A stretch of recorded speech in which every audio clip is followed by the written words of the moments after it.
से बात करने के बाद ये रिपोर्ट रिलीज करी है। और हमारे ये क्रेडेंशियल्स हैं।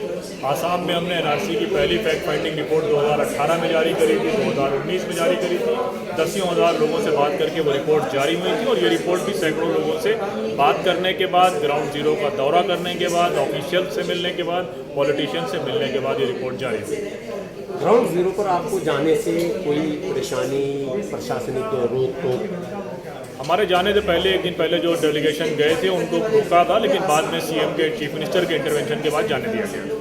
तो चीफ मिनिस्टर अगर आपको जाने देते हैं या आप और भी कोई एसोसिएशन जाती है, इसका मतलब है कि चीफ मिनिस्टर पर आरोप नहीं लगने चाहिए। वो फैक्ट फाइंडिंग के लिए लोगों को जाने दे रहे हैं, सच्चाई सामने लाना चाह रहे हैं।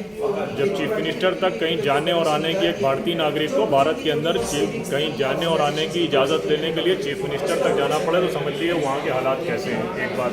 दूसरी बात यह कि जब तक सफाई का कार्यक्रम हो चुका होता है तब वहाँ पर लोगों को जाने दिया जाता है। इमीडिएट ग्राउंड जीरो पर लोगों को जाने से क्यों रोका जा रहा है? इसका मतलब पुलिस ने कोई गलती करी है, पुलिस ने कोई नाइंसाफ़ी करी है, उसको छुपाने, ढकने और बचने के लिए टाइम मांगा जा रहा है। वो टाइम पूरा होने के बाद फिर लोगों को जाने दिया जा रहा है। पहले दिन क्यों नहीं जाने दिया गया, दूसरे दिन क्यों नहीं जाने दिया गया, तीसरे दिन क्यों जाने नहीं दिया गया, चौथे दिन क्यों जाने दिया गया? 3 दिन सवाल पैदा करते हैं। कोई ऐसा आई विटनेस जिससे आप लोगों की मुलाकात हुई हो और सच्चाई से पर्दा उठा हो?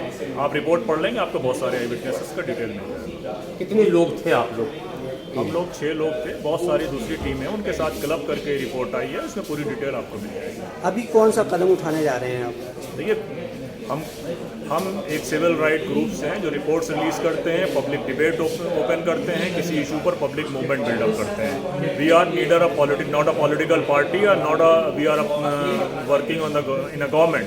तो कदम कौन उठाएगा, ये सवाल आप पहले सरकार से पूछें कि सरकार, आपने ये रिपोर्ट पूछी या आपने रिपोर्ट पढ़ी जिसमें लोगों के साथ जुल्म हुआ, लोगों को गोली मार दी गई, लोगों को घरों से निकाल दिया गया और वो खुले आसमान में पड़े। आप ये सरकार से पूछे कि सरकार इनको बचाने का कौन सा कदम उठाया जा रहा है। ये बात मैं आपसे कह रहा हूँ। जो सवाल आपका है वो थर्ड पार्टी से सवाल है जो इंटरवेंशंस करती है। हमारे इंटरवेंशन ये हुए हैं, नेक्स्ट भी कुछ इंटरवेंशन होगा।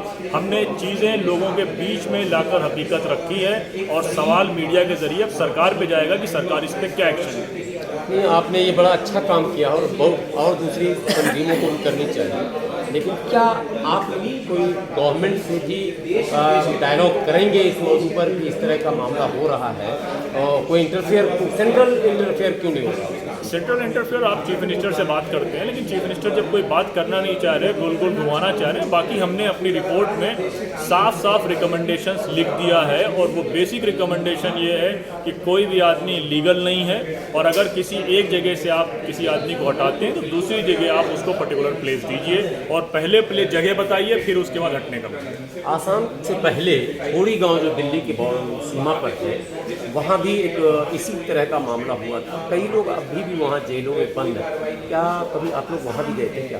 जी, हम लोग ने वहाँ भी।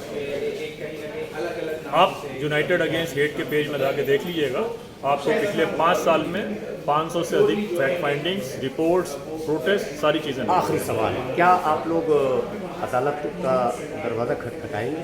देखिए, डेमोक्रेसी में बहुत सारे रास्ते हैं, उसमें एक लीगल सिस्टम में भी है, एक पब्लिक मूवमेंट पे भी है। आज हमने ये सवाल आपके माध्यम से लोगों के बीच में पहुंचाया है कि जैसे जो भी ऑप्शंस आगे ओपन होंगे फिर हम उसको ओपन करेंगे।